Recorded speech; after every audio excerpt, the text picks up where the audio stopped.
Ассалаумағалейкум қазақ елі. Сіздермен бірге тағы да Алаш Про.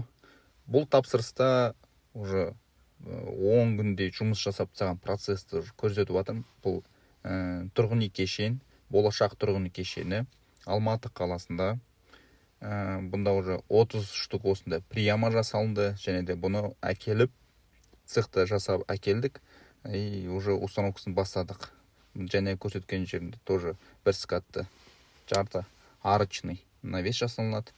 Бұл жердегі қазір установкасын енді жасаймыз. Соның барлығын процесті көрсетіп, сіздерге түсіндіріп жатқан жайтым бар.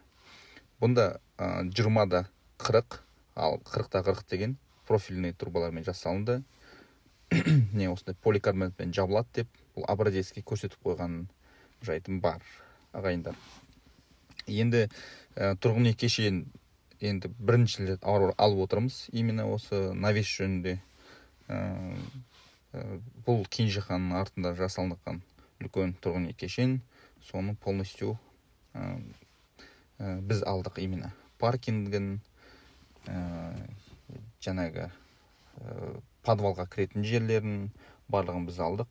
Енді ол кісілерде ешқандай подводить етпей жасап береміз деп сөз бердік. Енді ешқандай уақытында созбай, енді любой жерде сол ғой. Енді кім тапсырыс бергісі келеді, уақытында жасап бергенін. Енді біз договор бойынша жасаймыз. Уақытында 1,5 айдың ішінде жасап бердік.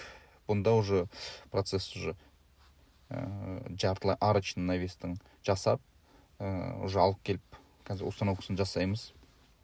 Бұл бір жағы стенаға профильный ішінде, мына сайдиктің ішінде профильдер тұр. Профильге крепить етілікті, мына жағына стойка қойдық. Бір жағына стойка қойып, 100-100 деген стойкамен 80-40-ті кигізіп, үстіне пол жартылай арочный навестің жаңағы фермаларын крепить еттік. Үстінде 20-да 40 обрешетка тұр. Енді бір жағынан суағар қойылады. Енді обшивка өздері жасап алатын шығар, бірақ енді в дальнейшем жасап керек емес деп ойлаймын. Өте әдемі шықты. Біріншісін жасап бітіріп, екіншісіне көштік қой. Біріншісі жаңағы 9-да 2,5 болса, екіншісі 15-те 2,5, почти 3 болды ғой. Енді әдемі шығады. Бұл процесс өте ұзақ болды, өйткені жаңбыр болды, анау болды, мынау болды. Уақыт өте көп уақыт, ұзақ уақыт алды именно осы процесс. Бұнда видео кішкене жаман болып қалды, өйткені менің істеп жүрген ағаларымның түсірген видеоларын ішіне қосып жедім монтажға. Бұнда енді суағары қойылып, полностью осы процесстің креплениялары, суағардың креплениялары бізде темір. Вообще суағары водосточный система бізде темірден жасалынады. Профметалдікі и стенерждікі. В основном профметалдікін аламыз, өте сапалы. Стенержді кішкенетем сапасы басқадай.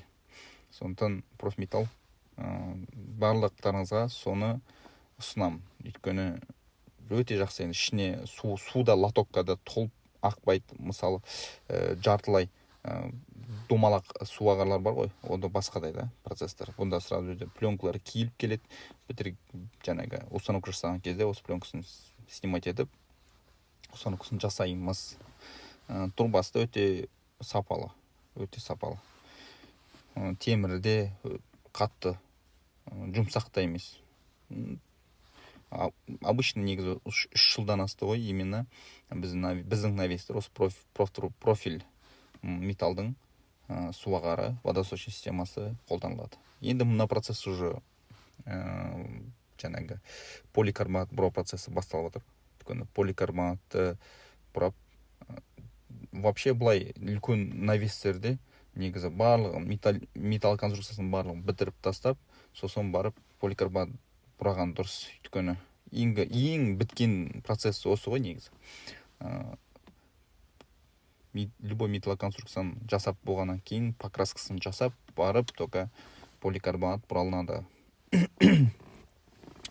Енді поликарбонат жайында бұл айта кетейін, о тоже 3 жылдан асты деп атқанымызға, именно Татарстан, город Казань дейді. Сол жақта жасалынады. Россия ғой негізі. Бірақ енді сапалы, енді именно үстінде отырып, үстінде секіріп тұрып жұмыс жасаймыз ғой.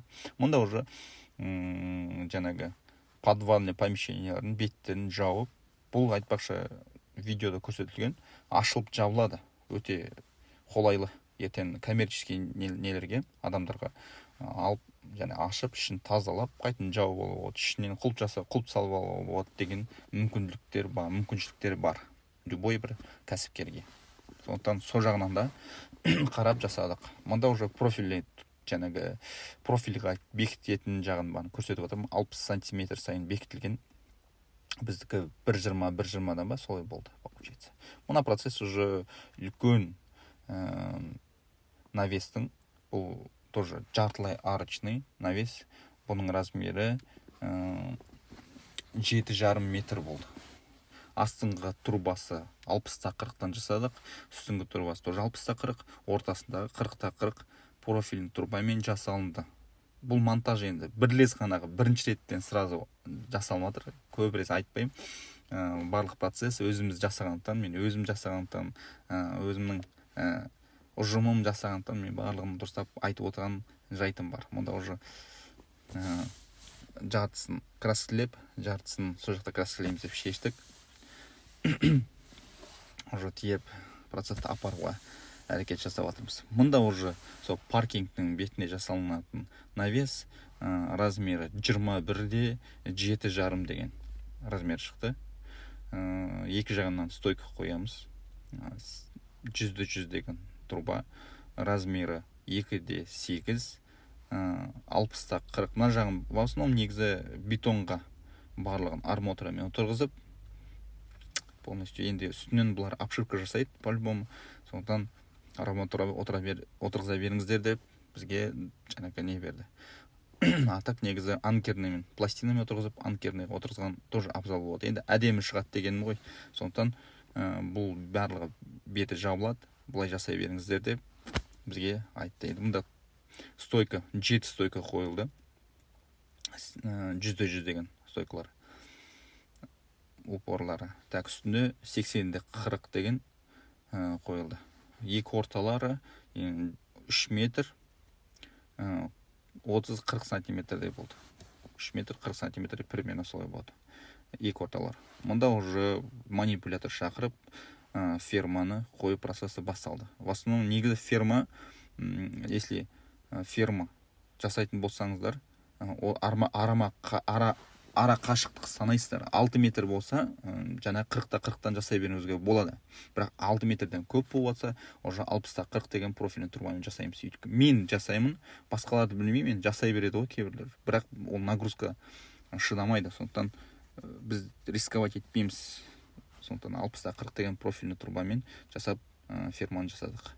Мұнда уже түгелдей фермаларда қою процесстері бітіп, манипуляторымыз кетіп қалды.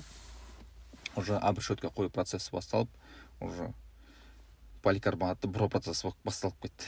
Негізі бұл процесс какой-то бір 10 минут ішінде жасалып отыр ғой. Нағызында бұл объект 1,5 ай бойы жасалынған жұмыс қой. Қаншама еңбек, енді қаншама тер, қаншама жаңа нелер, нюанстар өте көп қой енді. Бұл процесс өте көп жасалынған. Бұл да жаңағы диагонал дұрыс құйылмаған екен бұларда. Сондықтан бұны өзіміз шығардық, әдемілеп.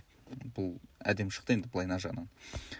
Енді қарасаңыздар, каждый поликарбонатта бір лист өзі 6-да 2-де 10 ғой размер. Бір листқа кемі 30-35 жаңағы шуруп бұралынады. Естеріңізде болсын, сондай болады. Көп бұрасаңыздар өте тоже жаман, аз бұрасаңыздар тоже жаман. Сондықтан осындай несі бар, өзінің есептелген заты бар. Сондай дүние. Мына жағы жүрді іргесіне суақпайтындай қып осындай профильный нені полностью кескізіп әкелдім. Онда бұрап тасадық силиконға отырғызып. Енді осындай процесс шықты. Әдемі навес 21-де 7,5 деген. Ферма 16 ферма жасадық. 16 ферма. Мұнда уже процесс мобилограф, видеограф шақырып, дронмен түсіріп, біздің контентті одан сайын жақсарту мақсатында түсірген видеоларым. Тамашалаңыздар. Енді біз осы нарықта жыл істеп жүргенімізде 3 жылдан асты. Алаш Про компаниясына тапсырыс беріңіздер. Сеніміңіздеріңізді ақтаймыз. Уақытылы жасап береміз, Алла қаласа. Енді договор бойынша жұмыс жасаймыз. Любой процесс.